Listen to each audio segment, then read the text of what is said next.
نحمدہ و نصلی علی رسول الکریم اما بعد اعوذ باللہ من الشیطان الرجیم بسم اللہ الرحمن الرحیم فَإِذَا بَلَغْنَ أَجَلَهُنَّ فَأَمْسِكُوهُنَّ بِمَعْرُوفٍ أَوْ فَارِقُوهُنَّ بِمَعْرُوفٍ وَأَشْهِدُوا ذَوَا عَدْلٍ مِّنكُمْ وَأَقِيمُوا الشَّهَادَةَ لِلَّهِ ذَلِكُمْ يُوعَظُ بِهِ مَنْ كَانَ يُؤْمِنُ بِاللَّهِ وَالْيَوْمِ الْآخِرِ وَمَنْ يَتَّقِ اللَّهَ يَجْعَلْ لَهُ مَخْرَجًا وَيَرْزُقْهُ مِنْ حَيْثُ لَا يَحْتَسِبُ وَمَنْ يَتَوَكَّلْ عَلَى اللَّهِ فَهُوَ حَسْبُهُ إِنَّ اللَّهَ بَالِغُ أَمْرِهِ قَدْ جَعَلَ اللَّهُ لِكُلِّ شَيْءٍ قَدْرًا۔ ابھی آپ نے سورۃ طلاق کی آیت 2 سے 3 کی تلاوت سماعت فرمائی۔ ان آیتوں کا ترجمہ اور تفسیر اس طرح ہے: فَإِذَا بَلَغْنَ أَجَلَهُنَّ فَأَمْسِكُوهُنَّ بِمَعْرُوفٍ أَوْ فَارِقُوهُنَّ بِمَعْرُوفٍ وَأَشْهِدُوا ذَوَا عَدْلٍ مِّنكُمْ وَأَقِيمُوا الشَّهَادَةَ لِلَّهِ ذَلِكُمْ يُوعَظُ بِهِ مَنْ كَانَ يُؤْمِنُ بِاللَّهِ وَالْيَوْمِ الْآخِرِ وَمَنْ يَتَّقِ اللَّهَ يَجْعَلْ لَهُ مَخْرَجًا۔ آیت 2: وَيَرْزُقْهُ مِنْ حَيْثُ لَا يَحْتَسِبُ وَمَنْ يَتَوَكَّلْ عَلَى اللَّهِ فَهُوَ حَسْبُهُ إِنَّ اللَّهَ بَالِغُ أَمْرِهِ قَدْ جَعَلَ اللَّهُ لِكُلِّ شَيْءٍ قَدْرًا۔ آیت 3: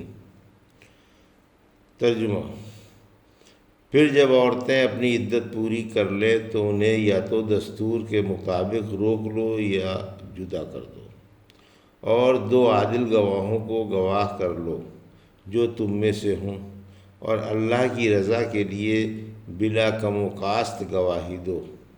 یہی وہ نصیحت ہے جو اسے کی جا رہی ہے جو اللہ پر اور قیامت پر ایمان رکھتا ہے اور جو اللہ سے ڈرتا ہے۔ اللہ اس کے لیے نکلنے کی راہ نکال دیتا ہے اور اسے ایسی جگہ سے روزی پہنچاتا ہے جس کا اسے گمان تک نہ تھا، اور جو اللہ پر بھروسہ رکھے گا اللہ اسے کافی ہوگا۔ یقین مانو اللہ اپنا کام کر کے ہی رہتا ہے، بلا شبہ اللہ نے ہر چیز کا ایک اندازہ مقرر فرما دیا ہے۔ یہ تھا ترجمہ سورۃ طلاق کی آیت 2 اور 3 کا تفسیر۔ آیت 2: رجعت کا ارادہ ہو یا نہ ہو، ہر حال میں عورت کے ساتھ حسن سلوک مناسب ہے۔ یعنی جب عدت کی مدت قریب الختم ہو تو شوہر یا تو بیوی کو اپنے پاس رکھنے کا عزم کر لے اور رجوع کر کے اس سے حسن معاشرت و حسن سلوک سے نبھائے، یا برا بھلا کہے بغیر چھوڑ دینے کا ارادہ کر لے اور عدت گزر جانے پر خوبصورتی کے ساتھ تیسری طلاق دے کر چھوڑ دے۔ رجعت پر گواہ بنا لو۔ پھر فرمایا کہ جب رجوع کرو تو رجعت پر گواہ بنا لو۔ عمران بن حسین رضی اللہ عنہ سے پوچھا گیا کہ ایک شخص طلاق دینے کے بعد بیوی سے ہم بستری کر لیتا ہے اور طلاق و رجعت پر گواہ نہیں بناتا۔ فرمایا دونوں باتیں ہی خلاف سنت ہیں۔ طلاق و رجعت پر گواہ بنا لیا کرو اور آئندہ ایسا نہ کرو۔ کیا رجعت پر گواہی واجب ہے؟ پھر فرمایا ان معاملات پر گواہ بنانے کا اور گواہی کو صحیح ادا کرنے کا حکم وہی مانے گا جس کا اللہ پر اور قیامت پر ایمان ہوگا، یعنی جو اللہ کے عذاب سے ڈرے گا۔ متقی کے بگڑے کام بن جاتے ہیں۔ پھر فرمایا کہ اللہ ارباب تقوی کے بگڑے کام بنا دیتا ہے، تنگی سے نکلنے کی راہیں پیدا فرما دیتا ہے اور ایسی جگہ سے روزی پہنچاتا ہے جہاں سے وہم و گمان بھی نہ ہو۔ امیر کی اطاعت واجب ہے ابو ذر رضی اللہ عنہ کہتے ہیں کہ رحمت عالم صلی اللہ علیہ وسلم نے یہ آیت پڑھ کر فرمایا، ابو ذر اگر لوگ اسی ایک آیت پر عمل کر لیں تو کافی ہے۔ پھر آپ یہی آیت دہراتے رہے یہاں تک کہ مجھے اونگ آ گئی۔ پھر فرمایا، ابو ذر جب تمہیں مدینے سے نکال دیا جائے گا تو کیا کرو گے؟ بولے، فراخی و آرام، مکے کی طرف چلا جاؤں گا۔ فرمایا، جب مکے سے بھی نکال دیے جاؤ گے تو کیا کرو گے؟ بولے، اس کی قسم جس نے آپ کو حق کے ساتھ بھیجا ہے، پھر تو میں تلوار کندھے پر رکھ لوں گا، مقابلہ کروں گا۔ فرمایا، کیا اس سے بہتر کام نہ کرو گے؟ پوچھا، اس سے بہتر کیا کام ہے؟ فرمایا، سن کر اطاعت کرو، اگرچہ امیر حبشی غلام ہی کیوں نہ ہو۔ آیت 3، مختلف عنوانوں کی جامع آیتیں۔ ابن مسعود طرف فرماتے ہیں، قرآن میں جامع آیت سورہ نحل کی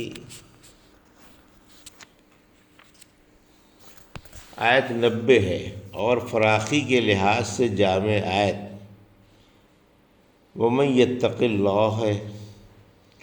کرب و بے چینی کا عمل۔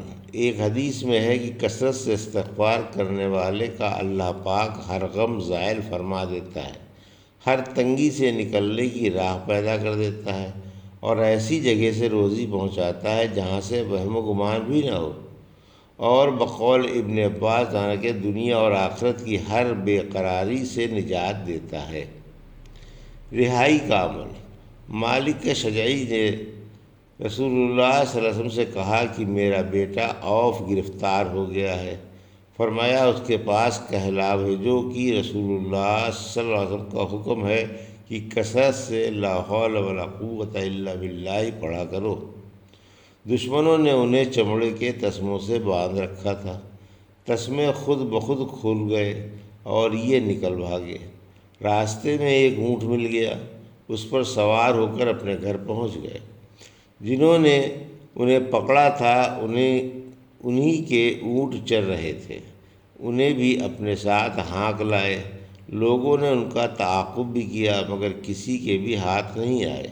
گھر آ کر دروازے پر آواز دی، باپ آواز پہچان گئے اور بولے، رب کعبہ کی قسم، امیر عوف آ گیا۔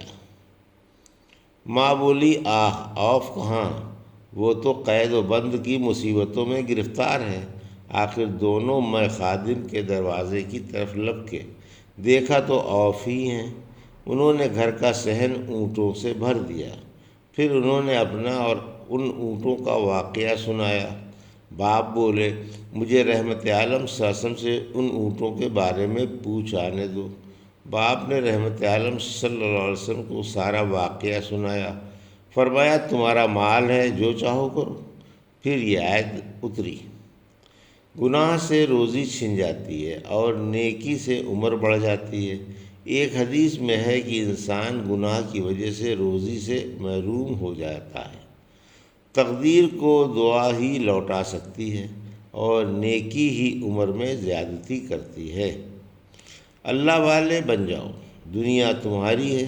ایک حدیث میں ہے، جو سب سے کٹ کر اللہ سے جڑ جائے، اللہ اس کی ہر مشکل کو کافی ہو جائے گا اور اسے ایسی جگہ سے روزی پہنچائے گا جہاں سے اسے وہم بھی نہ ہوگا، اور جو دنیا کی طرف جھک جائے، اللہ اسے دنیا ہی کے حوالے کر دیتا ہے۔ ارباب توکل کو اللہ کافی ہے۔ پھر فرمایا، جو اللہ پر بھروسہ رکھے اللہ اسے کافی ہو جاتا ہے۔ ابن عباس رضی اللہ تعالیٰ عنہ فرماتے ہیں، ایک دن میں رحمت عالم صلی اللہ علیہ وسلم کے پیچھے سوار تھا۔ فرمایا، لڑکے، میں تجھے چند باتیں سکھاتا ہوں، اللہ کو یاد رکھ، اللہ تجھے یاد رکھے گا۔ اللہ کو یاد رکھ، تو اسے اپنے سامنے پائے گا۔ اگر تو سوال کرے تو اللہ ہی سے سوال کر، اور مانگے تو اللہ ہی سے مانگ۔ یقین رکھ کہ اگر ساری دنیا تجھے مل کر نفع پہنچانا چاہیں تو اتنا ہی پہنچائیں گے جتنا اللہ نے لکھا ہوگا، اور اگر سب مل کر نقصان پہنچانا چاہیں تو اتنا ہی نقصان پہنچائیں گے جتنا اللہ نے لکھا ہوگا۔ قلم اٹھا لیے گئے اور کتابیں خشک ہو گئیں۔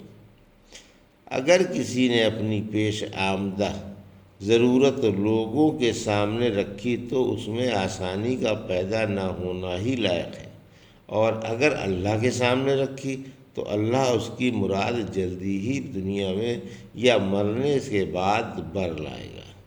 پھر فرمایا اللہ اپنے احکام و فیصلے مخلوق میں حسب مرضی جاری کر کے ہی رہتا ہے، اس نے ہر چیز کا اندازہ مقرر کر دیا ہے۔ سورہ رعد کی آیت 8 میں فرمایا یعنی ہر چیز اللہ کے پاس اندازے کے ساتھ ہے۔ یہ تھا سورہ طلاق کی آیت 2 اور 3 کا ترجمہ اور تفسیر جو ابھی آپ نے سماعت فرمائی۔ بارک اللہ لی و لکم فی القرآن الحکیم و نفعنا ایاکم بآیات الذکر الحکیم۔